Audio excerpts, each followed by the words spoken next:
नमस्कार, मैं हूं शुभम शंकर। आप देख रहे हैं मनी 9। स्वागत है आपका मनी सेंटर में। मेरे साथ स्टूडियो में मनी 9 के एडिटर अंशुमान तिवारी जी जुड़ गए हैं। सर, बहुत स्वागत है आपका। अंशुमान जी के साथ खबरों का विश्लेषण शुरू किया जाए उससे पहले आपको बताते हैं आज कौन सी खबरें मनी सेंट्रल का हिस्सा हैं। शुरुआत होगी बजट की जुड़ी एक खबर पर। मनरेगा के फंड में की गई कटौती, सरकार ने बताई वजह। क्या कारण है, क्यों की गई कटौती, इस पर चर्चा करेंगे। सरकार क्यों बेच रही आईटीसी में हिस्सेदारी, टाटा स्टील के नतीजों से चौंका शेयर बाजार, एंजल टैक्स से स्टार्टअप्स में सनसनी, कौन खरीद रहा अदानी समूह के बॉन्ड्स, और विदेशी निवेशकों पर सेबी का डंडा। विदेशी निवेशकों के लिए भी नियम सख्त कर दिए हैं सेबी ने। इसका संदर्भ भी अदानी समूह के ही घटनाक्रम से जोड़कर देखा जा रहा है। आज दिन की बड़ी खबर एक बार फिर अदानी समूह है। आज भी काफी सारी खबरें हैं समूह से जुड़ी, चाहे नतीजे हों, चाहे देश से खबरें हो, चाहे विदेश से खबरें हो, इन सब पर भी विश्लेषण करेंगे। पहली खबर लेकिन मनरेगा।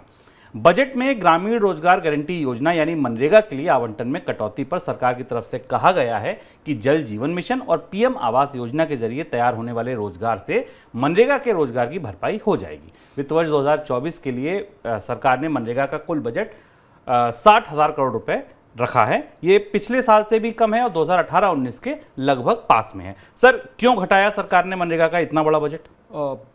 मनी सेंट्रल के संस्करण में आप सबका स्वागत है। आज भी अडानी समूह पर हमारी निगाहें बनी हुई हैं और कई सारी दिलचस्प और महत्वपूर्ण घटनाक्रम बाजार को प्रभावित करने वाले हुए हैं। अंतर्राष्ट्रीय और घरेलू स्तर पर सेबी ने कुछ बड़ा किया है, हम इस पर समझने की कोशिश करेंगे। पर बजट के दिन की चर्चा में हमने आपको बताया था कि भारत के हाल फिलहाल के वर्षों में पहली बार कोई ऐसा बजट आया जिसमें प्रमुख केंद्रीय स्कीमों के बजट में इतनी ज़बरदस्त कटौती की गई है, उनमें कोई बढ़ोतरी नहीं की गई और अंततः वो मनरेगा की पूरी चर्चा निकलकर बाहर आ गई और अब सरकार को उसमें सफाई देनी पड़ी।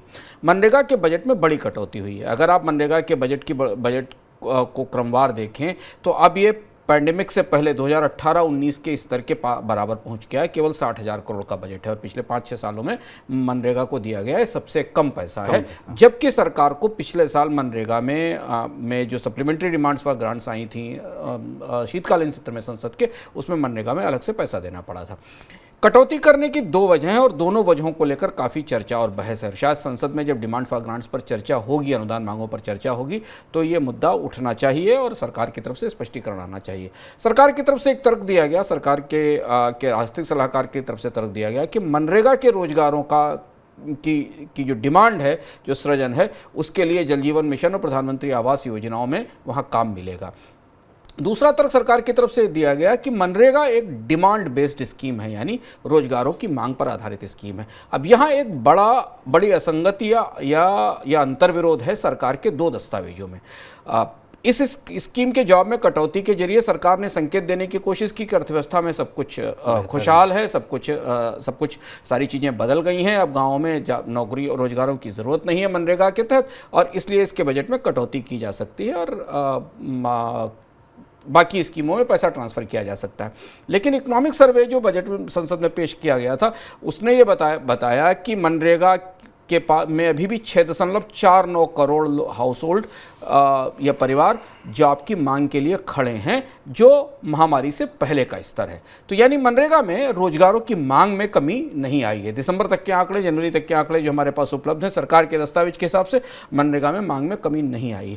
लेकिन फिर भी सरकार क्रमशः मनरेगा के बजट में कमी कर रही है इस दृष्टि से। हालांकि कोविड के दौरान मनरेगा ने रोजगारों को देने में ग्रामीण इलाकों में बड़ी भूमिका निभाई थी। अब इस संकेत के बाद आप ये संकेत निकाल सकते हैं कि क्रमशः धीरे धीरे सरकार अन्य स्कीमों की तरफ फोकस करेगी और मनरेगा को पूरी तरह डिमांड आधारित स्कीम के खांचे में रखा जाएगा। लेकिन ग्रामीण अर्थव्यवस्था में अभी बेहतरी के या लोगों की या वेजेस बढ़ने के, मजदूरी बढ़ने के संकेत नहीं दिख रहे हैं। एक जगह कटौती और हुई, बजट में कटौती हुई किसानों से अनाज खरीद के लिए आवंटन किए जाने वाले बजट में। केंद्र सरकार ने वित्त वर्ष 23-24 के दौरान किसानों से अनाज खरीद के लिए बजट में कटौती की है। वित्त वर्ष 23-24 में अनाज खरीद के लिए 59,793 करोड़ रुपए का बजट घोषित किया गया है, जबकि वित्त वर्ष 2022-23 में यानी मौजूदा वित्त वर्ष में यह बजट 72,282 करोड़ रुपए का था। केंद्र ने इस पैसे का इस्तेमाल राज्यों को किसानों से अनाज खरीदने के लिए देता है। केंद्र की तरफ से राज्यों को दिया जाता है जिससे कि ये अनाज खरीदा जाता है और इसी अनाज का इस्तेमाल केंद्र सरकार जो मुफ्त राशन स्कीम है उसमें करती है। सर, ये बजट क्यों घटा दिया गया? यहाँ से एक बड़ा संकेत और निकलता है। फूड सब्सिडी के बिल में कटौती की कोशिश दिसंबर में की गई थी। सरकार ने जब मुफ्त अनाज योजना का ढांचा बदला था और राष्ट्रीय खाद्य सुरक्षा के तहत सारा अनाज मुफ्त किया था, लेकिन मात्रा में, क्वांटिटी में कटौती की गई थी। ये जो कटौती की गई जिस स्कीम में, वो कटौती दरअसल उस अनाज की खरीद के लिए है जो डिसेंट्रलाइज पूल में खरीदारी की जाती है और राज्य सरकारें उसको खरीद करके सेंट्रल पूल में देती हैं, जिसका इस्तेमाल तमाम मुफ्त अनाज स्कीमों में किया जाता है। यहाँ से सरकार ने एक महत्वपूर्ण संकेत दिया है कि अनाज खरीद का जो कुल खर्च है उसमें भी कमी की जाएगी। इस कमी के पीछे तर्क ये हो सकता है, संभावनाएं ये हो सकती हैं कि एक तो पिछले 2 साल की तुलना में अनाज की मांग सरकार के लिए राशन प्रणाली में कम होगी, क्योंकि जितना अनाज कोविड के साल 2-3 सालों के दौरान बांटा गया था उसकी तुलना में ज़्यादा अनाज बांटने की ज़रूरत नहीं होगी। दूसरी चीज़, पिछले पूरे साल सरकार ने बाजार में मुफ्त अनाज, फ्री सेल जो अनाज दिया जाता है बाजार में इंटरवेंशन के लिए, उसको सीमित रखा और भंडार को संतुलित किया था। तो शायद सरकारी खरीद को लेकर अब सरकार का नज़रिया सब्सिडी की दृष्टि से बदल रहा है। अनाज की खरीद को, सरकारी खरीद को सीमित रखा जाएगा और बाजार में प्राइवेट सेक्टर को, निजी क्षेत्र को ज़्यादा अनाज खरीदने का स्पेस दिया जाएगा। ये एक आकलन है, जो आकलन हमें बजट के आंकड़ों से और खाद्य सब्सिडी के आकलन से निकलता है। इस आकलन की सत्यता हमें मई-जून तक जाकर स्पष्ट होगी, जब रबी के मौसम की खरीद दिखाई देगी और हमें तो पता चलेगा कि रबी के मौसम की खरीद की क्या स्थिति है। दूसरी तरफ बाजार में रबी की थोड़ी बहुत आवक शुरू हो गई है। कीमतें अभी भी एमएसपी से ऊंची हैं, बाजार में बनी हुई हैं। केंद्र सरकार एफएमसीजी कंपनी आईटीसी में अपनी हिस्सेदारी घटा सकती है। आईटीसी के शेयर का भाव रिकॉर्ड ऊंचाई पर देखते हुए सरकार इसमें अपने हिस्से को बेचने की योजना बना रही है। अगर मार्च से पहले हिस्सा बिक्री की डील पूरी होती है तो वित्त वर्ष 2022-23 में तय विनिवेश के लक्ष्य के करीब पहुंचने में मदद मिलेगी। आईटीसी में सरकार की 7.8% की हिस्सेदारी है। सरकार कैसे ये विनिवेश करने जा रही है सरकार? शुभम, आईटीसी के विनिवेश को लेकर काफ़ी चर्चाएं लंबे समय से चल रही थी और इस साल सरकार ने जब अपना बजट पेश किया तब इस साल का भी विनिवेश का लक्ष्य पूरा नहीं हो पाया था। ये माना जा रहा है कि आईटीसी में जो सरकार की हिस्सेदारी है उसमें कुछ कमी की जा सकती है और उसे बेचा जा सकता है। 7.86% की हिस्सेदारी आईटीसी में है, जो सरकार specified undertaking of unit trust of India सुट्टी के थ्रू मैनेज करती है। अगर इस हिस्सेदारी का इस समय आईटीसी का स्टॉक रिकॉर्ड ऊंचाई पर है, काफ़ी लंबे समय के बाद हमने पिछले 2 साल के में गिरावट के बाद आईटीसी के स्टॉक में हाल के महीनों में, पिछले कुछ महीनों में तेज बढ़ोतरी देखी है। अगर से स्टेक की कीमत माना जाए तो इसमें 37,390 करोड़ रुपए के आसपास की कीमत है मौजूदा मूल्य पर आईटीसी में सरकार की हिस्सेदारी की। इस बात की संभावना कम है शुभम कि पूरी 7-8% हिस्सेदारी शायद सरकार बेचेगी, लेकिन उम्मीदें की जा रही है कि अगर सरकार इसमें से 2-3% का हिस्सा भी बेच देती है तो भी उससे सरकार को 6,700 से 7,000 करोड़ रुपए मिल जाएंगे, जिससे जो इस साल का लक्ष्य है, जो 50,000 करोड़ का डिसइन्वेस्टमेंट का लक्ष्य है, उसे पूरा किया जा सकता है और इसे बेचने में ज़्यादा देरी नहीं लगेगी। उम्मीदें की जा रही है कि आईटीसी में सरकार की हिस्सेदारी की बिकवाली इस वित्त वर्ष के अंत से पहले ही हो सकती है, यानी 31 मार्च से पहले ही ये हो सकता है और इसको लेकर बाजार में काफ़ी सक्रियता भी दिखाई दी है। टाटा ग्रुप की कंपनी टाटा स्टील ने सोमवार को दिसंबर तिमाही के नतीजे घोषित किए और अनुमान से विपरीत कंपनी को दिसंबर तिमाही में 2224 करोड़ रुपए का घाटा हुआ। बाजार ये अनुमान लगाए बैठा था कि कंपनी को मुनाफा होगा। वित्त वर्ष 21-22 की दिसंबर तिमाही के दौरान टाटा स्टील को 9,572 करोड़ रुपए का मुनाफा हुआ था, जबकि पिछली तिमाही, अगर सितंबर तिमाही की बात करें तो कंपनी को 1,514 करोड़ रुपए का मुनाफा हुआ था। सर, कंपनी के नतीजों ने बाजार को चौंकाया। आज तमाम नतीजों के बीच, अडानी की चर्चा के बीच, बाजार में कई सारी उठापटक के बीच टाटा स्टील के नतीजा चौंकाने वाला था, क्योंकि टाटा स्टील के घाटे की संभावना किसी को नहीं थी और घाटा आया टाटा स्टील के अंतर्राष्ट्रीय संचालनों से, क्योंकि कंपनी ने यह बताया कि जो उसके अंतर्राष्ट्रीय स्तर पर उसकी मांग थी उस पर मंदी का गहरा असर दिखाई दिया और स्टील की जो आपूर्ति वो दुनिया के बाजारों में करती थी उसकी मांग टूटने के कारण उसे नुकसान हुआ है। जबकि भारत के बिजनेस में अभी भी करीब 1918 करोड़ रुपए के आसपास का प्रॉफिट दिखाई दे रहा है, यानी भारत में स्टील की डिमांड ठीक है, पर अंतर्राष्ट्रीय संचालनों में टाटा स्टील को उतनी मांग बाजार में नहीं मिली है। और इसी के साथ अगले 2-3-4 महीनों में बाजार में क्या स्थिति रहती है और मंदी की संभावना कितनी गहरी होती, इस आधार पर टाटा स्टील को बाजार में देखने की कोशिश की जा रही है। केंद्र सरकार ने मिनरल और माइनिंग कंपनी वेदांता के उस प्रस्ताव को लेकर आपत्ति जताई है जिसमें कंपनी ने जिंक का अंतर्राष्ट्रीय कारोबार $3 अरब में हिंदुस्तान जिंक को बेचने का फैसला किया। हिंदुस्तान जिंक में सरकार की करीब 30% की हिस्सेदारी और माना जा रहा है कि इस डील के बाद हिंदुस्तान जिंक के शेयर में गिरावट आ सकती है और उसकी वजह से सरकार की हिस्सा बिक्री पर इसका असर पड़ सकता है। सर, सरकार इसका विरोध क्यों कर रही है? ये एक दिलचस्प घटनाक्रम है। कंपनी का विनिवेश हो चुका है, फिर भी कंपनी में सरकार की 30% हिस्सेदारी है, पर कंपनी वेदांता समूह के पास है। वेदांता समूह अपने कर्ज को कम करने के लिए इसका हिंदुस्तान जिंक की जो अंतर्राष्ट्रीय एसेट्स हैं इंटरनेशनल जिंक एसेट्स हैं, उनको बेचने की कोशिश कर रही है।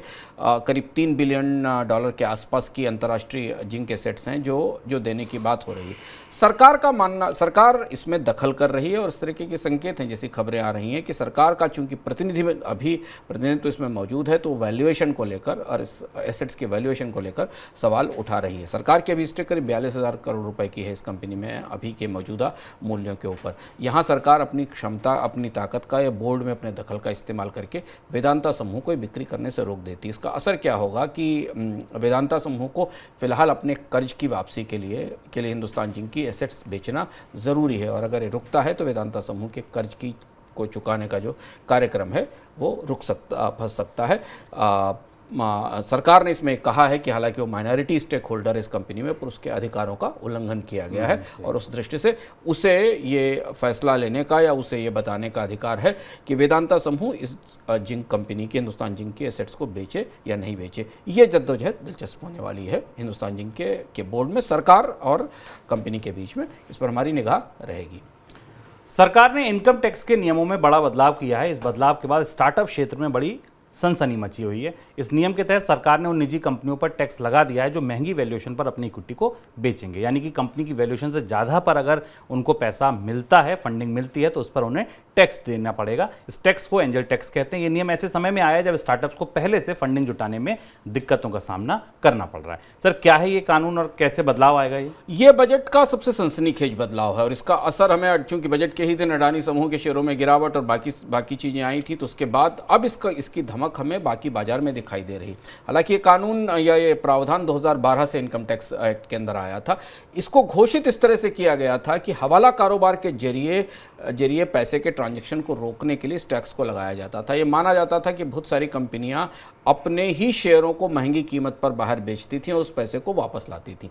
लेकिन अब जो सरकार ने फाइनेंस बिल में बदलाव किया वित्त विधेयक में, उसमें यह कहा है कि कोई भी प्राइवेट कंपनी अगर अपने स्टॉक की मार्केट वैल्यू से ज़्यादा, यानी उसका जो बाजार मूल्य उससे ज़्यादा विदेश के किसी उसके ऊंची कीमत पर विदेश के किसी निवेशक को, यानी प्रीमियम पर अपनी इक्विटी या हिस्सेदारी बेचती है, तो जो अंतर होगा फेयर मार्केट वैल्यू यानी एफएमबी का और डील का, उसका जो हिस्सा होगा उस पर टैक्स पे करना होगा, कॉर्पोरेट टैक्स पे करना होगा।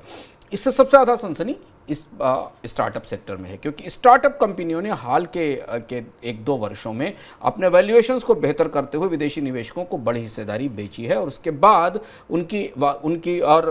उससे उन्हें फ़ायदा मिला है। ये माना जा रहा है कि बजट का ये मूव स्टार्टअप कंपनियों की अंतर्राष्ट्रीय बाजार में इक्विटी की बिक्री और जो एंजल इन्वेस्टर्स हैं, जो वेंचर कैपिटल्स हैं और जो प्राइवेट इक्विटी फर्म्स हैं, उनके भारत में निवेश को प्रभावित करेगा। दबाव भी है सरकार पर कि इस फैसले पर पुनर्विचार किया जाए। यहाँ भी हमें जो बात इकोनॉमिक सर्वे कह रहा था लगभग उससे उल्टा होता दिखाई दे रहा है। क्योंकि स्टार्टअप में इस समय काफ़ी स्थितियां काफ़ी अच्छी नहीं हैं, कंपनियों के पास फंडिंग्स नहीं है, नई फंडिंग लाने की कोशिश कर रहे हैं। वैसी स्थिति में ये एक किस्म का कदम स्टार्टअप कंपनियों के संसाधन जुटाने की दिशा में काफ़ी बड़ी समस्या या चुनौती बनेगा। अब दिन की सबसे बड़ी खबर।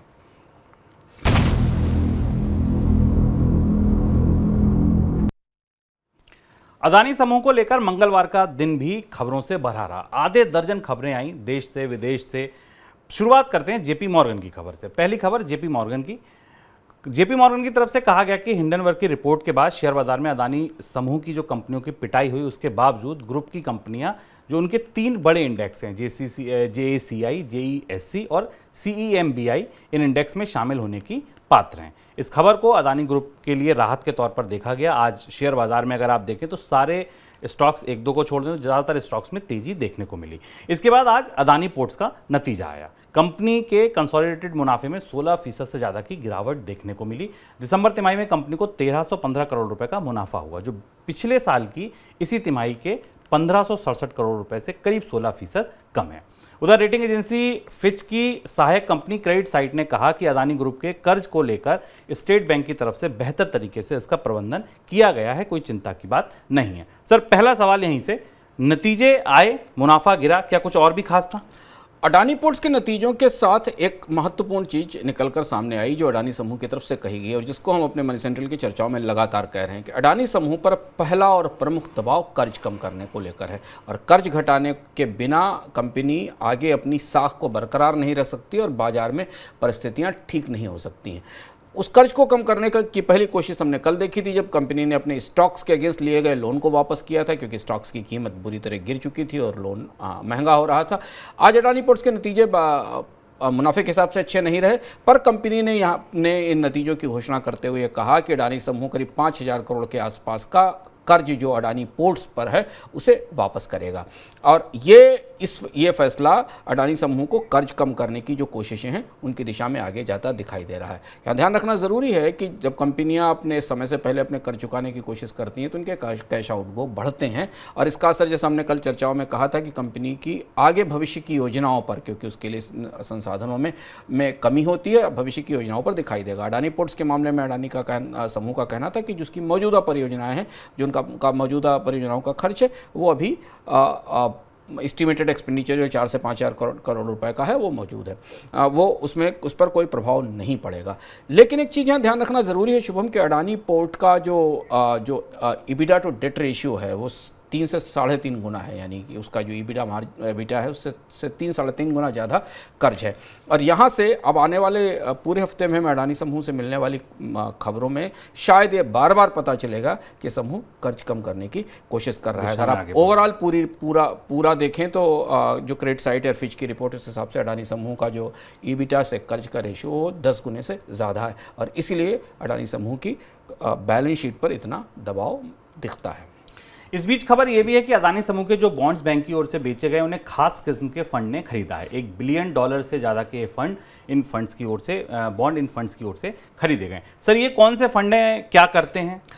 ये एक प्रमुख घटनाक्रम था अडानी समूह के बॉन्ड्स को लेकर। हमने आपको बताया था कि अडानी समूह के बॉन्ड्स को दुनिया के प्रमुख बैंकों ने नकारना शुरू कर दिया है, जिसमें स्टैंडर्ड चार्टर्ड है, सिटी ग्रुप है और क्रेडिट स्विस है। इसकी मतलब है कि अडानी समूह के बॉन्ड्स की साख बाजार में टूट गई थी और इसलिए उनमें यील्ड रिकॉर्ड लेवल पर पहुंच गई थी। ऐसी परिस्थिति में जब किसी कंपनी के बॉन्ड्स की साख टूटती है और यील्ड गिरती है तो कुछ खास किस्म के ग्राहक बाजार में आते हैं, जिनको स्पेशल सिचुएशन इन्वेस्टर्स कहते हैं। ये संकट में फंसी कंपनियों के बॉन्ड महंगी कीमत पर खरीदते हैं या उसमें रिटर्न की कोशिश करते हैं। ऐसे स्पेशल सिचुएशन फंड्स ने अडानी समूह के करीब $1 बिलियन के आसपास के बॉन्ड्स खरीदे हैं और ये बेचने वाली जो प्रमुख कंपनियां हैं वो शायद वही बैंक हैं जिन बैंकों ने अडानी समूह के बॉन्ड्स को तरजीह देना या उनको मॉर्टगेज या कोलेटरल के तौर पर स्वीकार करना बंद कर दिया है। ये खबर अडानी समूह के लिए थोड़ी चुनौतीपूर्ण है, क्योंकि अडानी समूह के बॉन्ड्स की साख गिरने के बाद वो लोग इसे खरीद रहे हैं जो आमतौर पर इस तरीके के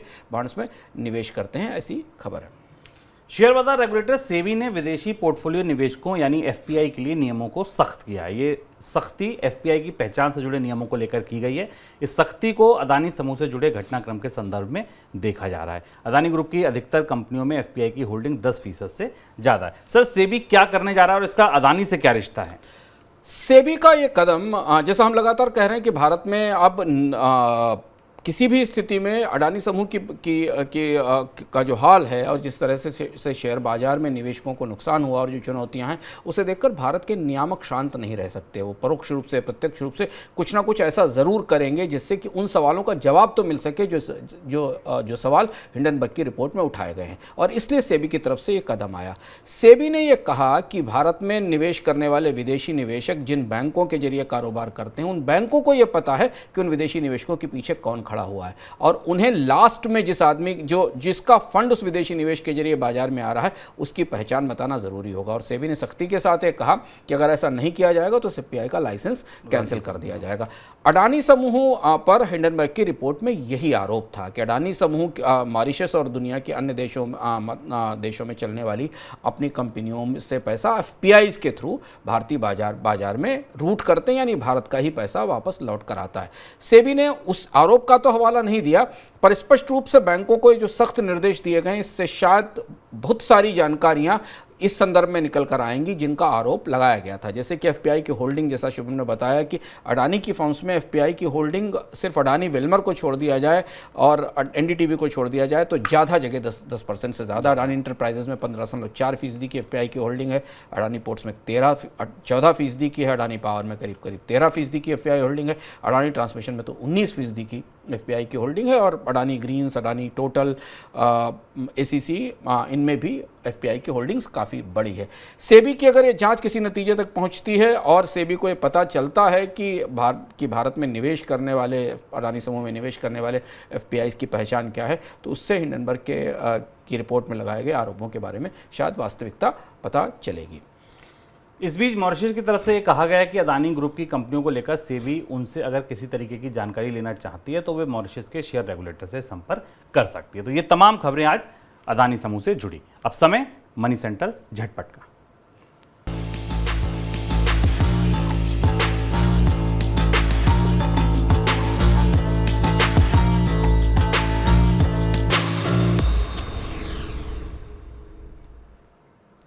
केंद्र सरकार ने बजट में महिलाओं के लिए महिला सम्मान योजना नाम से जिस बचत योजना को लॉन्च किया था उस पर किसी तरीके का टैक्स लाभ नहीं मिलेगा। इस योजना में निवेश पर सालाना 7.5% ब्याज मिलेगा, लेकिन इसमें किए गए निवेश और मैच्योरिटी के बाद मिलने वाली रकम पर किसी तरीके का टैक्स लाभ नहीं होगा।